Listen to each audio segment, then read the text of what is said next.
સુરતના સરથાણા કાપોદ્રા વિસ્તારમાં દરેક રાજ્યના લોકો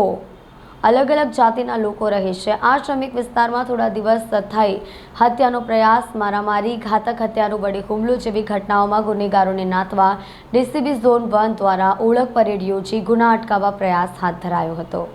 સુરત શહેરમાં બનતા ગુનાઓ અટકાવવા માટે પોલીસ વિભાગની ગુનેગારો પર બાજ નજર રાખવામાં આવી રહી છે, જેના ભાગરૂપે કાપોદ્રા ખાતે ઝોન 1 વિસ્તારમાં આવેલા કાપોદ્રા, સરથાણા, પૂણા, સારોલી પોલીસ સ્ટેશનના એનસીઆર કાર્ડધારકો, હિસ્ટ્રી શીટરો, ટપોરીઓ તથા મિલકત સંબંધી, શરીર સંબંધી, ગૌવંશ હત્યા ભૂતકાળમાં પકડાયેલા આરોપીઓને એક જ જગ્યાએ હાજર કરી આરોપીઓની ઓળખ પરેડ અધિકારીઓ સહિત વધુમાં વધુ પોલીસ કર્મચારીઓ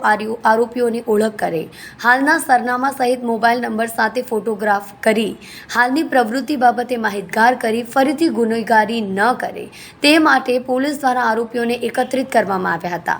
અને તેમને પોલીસ અધિકારીઓ દ્વારા સલાહ સૂચન આપવામાં આવ્યા હતા। સુરત શહેર ઝોન 1ના ડેપ્યુટી કમિશનર ઓફ ભક્તિ ઠાકરની આગેવાનીમાં આ ઓળખ પરેડ કરવામાં આવી હતી અને ડીસીબી ભક્તિ ઠાકરે માહિતી આપતા જણાવ્યું હતું કે છેલ્લા 10 વર્ષમાં ઘણા આરોપીઓનું મોઢું, સરનામું બદલાઈ ગયું છે। અન્ય જિલ્લામાંથી આવેલા પોલીસ જવાનોને આરોપીઓને ઓળખવામાં મુશ્કેલી ન આવે તે હેતુથી આ કાર્યક્રમ યોજાયો હતો। રીઢા ગુનેગારો પર પોલીસની બાજ નજર છે તેમ જણાવવામાં આવ્યું હતું। સાથે સાથે ગુનેગારી છોડી દેવા પણ પોલીસ દ્વારા અપીલ કરવામાં આવી હતી।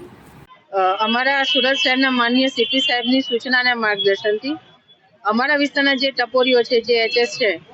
જે ગેંગ બનાવે છે, કે જે મારામારી કરે છે, કે નાની મોટી લૂંટફાટ ચોરી કરે છે, એ તમામને જેમની પર ગુના દાખલ થયા છે એમાં કાપોદ્રા અને સરથાણા પોલીસ સ્ટેશન વિસ્તારના એ જે અસામાજિક તત્વો હતા એમના જે કાપોદ્રા પોલીસ સ્ટેશન બોલાવવામાં આવ્યા છે, એમને સૂચનાઓ પણ આપવામાં આવી છે અને હવે પછી મારામારી કે જે ઇલીગલ ધંધો કરે છે એને છોડી દેવા માટે પણ એમને સૂચના આપવામાં આવી છે। આરોપીઓ હમણાં જે નજીકના સમયમાં જે ગુના બન્યા છે એના પહેલા લીધા છે। જે બીજા ગુના છે કે જેમ આરોપીઓ જેલમાં છે, એ લોકો જેલમાંથી છૂટીને આવે પછી એમના માટે પણ આ પ્રોગ્રામ કરવાનો છે અને બીજું શરીર સંબંધી અને મિલકત સંબંધી ગુનાના બીજા આરોપી પણ જે બાકી છે એમને પણ હવે ફરીથી બોલાવીને આ સૂચનાઓ આપવાની છે અને એરિયા જો એ લોકો પાલન નહીં કરે તો એમની સામે કાયદેસરની કડકમાં કડક કાર્યવાહી કરવામાં આવશે એવી પણ એમને સૂચનાઓ આપવામાં આવી છે।